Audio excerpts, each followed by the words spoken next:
രാഷ്ട്രീയം ഞാൻ UDF നിങ്ങളിപ്പോ UDFന്റെ പ്രവർത്തകർക്കൊപ്പം വീടുകൾ കയറി പ്രചരണം നടത്തുന്നത് സംഘടനാപരമായ പ്രവർത്തനമല്ലേ? പിന്നെ അയാള് BJPയുടെ കൂടെ പ്രവർത്തിക്കണോ? സ്ഥാനാർത്ഥിയുടെ കൂടെ ഞാൻ ചോദിക്കട്ടെ, സ്ഥാനാർത്ഥി നിർണയ ചർച്ചയിൽ കണ്ണാടിയിൽ വെച്ച് കണ്ണാടിയിലെ ക്ഷീരോത്പാദക സഹകരണ സംഘം കോൺഗ്രസ് ഭരിക്കുന്ന സഹകരണ സംഘത്തിന്റെ മുകൾ നിലയിലെ ഓഫീസിൽ വെച്ച് അവിടുത്തെ മണ്ഡലം പ്രസിഡന്റുമാർ ഉൾപ്പെടെയുള്ള ആളുകളുമായി ഒപ്പം ചേർന്ന് രാഹുൽ ആ യോഗത്തിൽ ഇത്രയും പ്രയാസപ്പെടേണ്ട കാര്യമില്ല. കാരണം എന്താ അറിയോ, അവിടെ കോൺഗ്രസ് ഭരിക്കുന്ന സൊസൈറ്റിയാണ്. അവിടെ കോൺഗ്രസ്സുകാർക്ക് മാത്രമേ വരാൻ പറ്റുമോ? അവിടെ എല്ലാവരും വരും, പാലളക്കുന്നവർ വരും, ഇടപാട് വരും. അത് നിങ്ങൾ തീരുമാനിച്ചങ്ങനെ ഞങ്ങളുടെ അറിവിലില്ല. നിങ്ങളല്ലല്ലോ തീരുമാനിക്കുന്നത്. ഞാൻ ചോദിക്കട്ടെ, ഒരു സ്ഥാനാർത്ഥി മത്സരിക്കുമ്പോൾ അവർക്ക് വേണ്ടി വോട്ട് ചെയ്യാൻ വ്യത്യസ്ത രാഷ്ട്രീയ പാർട്ടികളുള്ളൊരു തയ്യാറാവുമല്ലോ. ഇപ്പോൾ ജനം ടിവിയോട് ചോദിക്കട്ടെ, കഴിഞ്ഞ തവണ BJPക്ക് കിട്ടിയ ആയിരക്കണക്കിന് വോട്ട് എവിടെ പോയി? രാഹുലിന് കിട്ടിയില്ലേ? BJPക്കാരല്ലേ വോട്ട് ചെയ്തത്? കഴിഞ്ഞ പ്രാവശ്യം നഗരസഭയിൽ നിങ്ങളുടെ സ്ഥാനാർത്ഥിയായിരുന്ന ഗാനാകൃഷ ഇപ്പൊ കോൺഗ്രസിന്റെ സ്ഥാനാർത്ഥിയല്ലേ? എന്താ BJPക്കാർക്ക് ഇതിൽ എന്താ കാര്യം? ഏറ്റവും പ്രധാനപ്പെട്ട ഒരു പെൺകുട്ടി നേരിട്ട സമാനതകളില്ലാത്ത അതിക്രമങ്ങളെ കുറിച്ചുള്ള വെളിപ്പെടുത്തലുകൾ വരുന്നു. അതിനുശേഷവും രാഹുലിന് മാത്രം പ്രത്യേകമായ ഒരു പ്രിവിലേജ് ലഭിക്കുന്നു. എന്ത് പ്രിവിലേജ്? ഞാൻ ചോദിക്കട്ടെ, നിങ്ങളിതൊക്കെ വ്യാഖ്യാനിക്കണ്ടല്ലോ. നിങ്ങൾക്ക് ഒരു നിഷ്പക്ഷമായ പത്രപ്രവർത്തനമാണെങ്കിൽ ഒരു മുൻ MLA ജയിലിൽ കിടക്കുന്നു സ്വർണ്ണക്കള്ളക്കടത്ത് കേസിൽ, നിങ്ങൾക്ക് ഒരു വ്യഗ്രതയും കാണുന്നില്ലല്ലോ. എന്താ കാരണം? ഈ ഇലക്ഷൻ സമയത്ത് നിങ്ങൾ അതും ചർച്ച ചെയ്യും. പാലക്കാട് ആര് ചർച്ച? നിങ്ങളൊക്കെ അവരായിട്ട്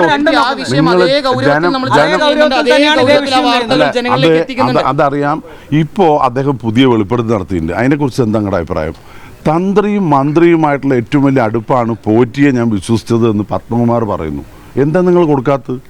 തന്ത്രി, അവിടെ ഉണ്ടായിരുന്ന തന്ത്രി, മന്ത്രി, ചുമതല വെച്ച മന്ത്രി, കമ്മീഷണർമാർ, ഇവർ പറയുന്നു ഈ പോറ്റി ഇടനിലക്കാരനായി ഈ സ്വർണ്ണം കള്ളക്കടത്ത് നടത്തിയല്ലോ, അദ്ദേഹത്തിലുള്ള അഭിവൃദ്ധമായുള്ള ബന്ധം കൊണ്ടാണ് ഞാനും അദ്ദേഹമായിട്ട് ഇടപഴകിയെന്ന് ഒരു മുൻ MLA CPMന്റെ MLA പറഞ്ഞു. ജയിലിലാ MLA ഇന്ന് വരെ, ഒരു മിനിറ്റ് ഞാനൊന്ന് പറയാൻ സമ്മതിക്കും, ഇന്ന് വരെ അയാൾക്കെതിരെ ഒരു നടപടി സ്വീകരിച്ചിട്ടുണ്ടോ? ഈ CPM സ്വീകരിച്ചിട്ടുണ്ടോ? രാഹുലിനെതിരായി പരാതി വന്നു, നടപടി സ്വീകരിക്കട്ടെ.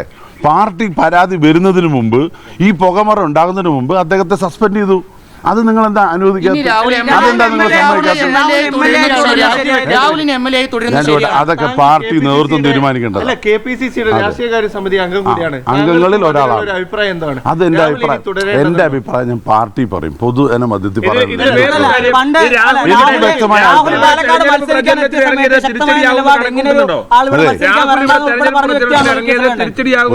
ഒരു കാര്യം പറയട്ടെ, നിങ്ങൾ അങ്ങനെയൊക്കെ വ്യാഖ്യാനിച്ച ഇവിടെ ഇപ്പൊ ജനങ്ങളുടെ മുമ്പിൽ ഈ വിഷയമല്ല പ്രധാനം. ജനങ്ങളുടെ മുമ്പിൽ കഴിഞ്ഞ 9.5 വർഷക്കാലത്തെ ദുർഭരണം അവസാനിപ്പിക്കണമെന്നാ. ജീവിക്കാൻ മാർഗമില്ല. മദ്യത്തിൻ്റെയും മയക്കുമരുന്നിൻ്റെയും താവളമായി കേരളത്തെ മാറ്റി ക്രിമിനലുകൾ ഇറങ്ങി. ഇപ്പോൾ ഇന്നത്തെ വാർത്ത നിങ്ങളൊന്നും കാണുന്നില്ല. ഒരു CI, ഞാനൊന്ന് പറയട്ടെ, ഇപ്പം ഇടയ്ക്ക് വന്നിട്ട് ഒന്നും പറയല്ലേ, ഒരു കാര്യം പറഞ്ഞുകൊണ്ടിരിക്കട്ടെ. ഇതാണ് ഈ ഇടയ്ക്ക് കോലിട്ട് വെക്കുക എന്ന് പറയുന്നത്. അതായത് ഒരു CI പാലക്കാട് ജില്ലയിൽ സർക്കിൾ ഇൻസ്പെക്ടർ ആത്മഹത്യ ചെയ്തു. അതിന് നിങ്ങൾക്കൊരു വിലയില്ലേ? ആ CIന്റെ കഴിഞ്ഞ മാസം കൊടുത്ത മരണമൊഴി അദ്ദേഹം എഴുതി വെച്ചത് കോടതിയിൽ സമർപ്പിച്ചു. ഇന്നലെ അത് ലീക്കായി. ഒരു DYSP സ്ഥിരമായിട്ടൊരു സ്ത്രീയെ ബലാത്സംഗം ചെയ്യുന്നു, അതിന് കൂട്ടുകൊണ്ടുപോകുന്നത് CI. നമ്മുടെ കേരളത്തിലെ പോലീസിൻ്റെ ഒരു അവസ്ഥ നിങ്ങൾ ആലോചിച്ച് നോക്ക്.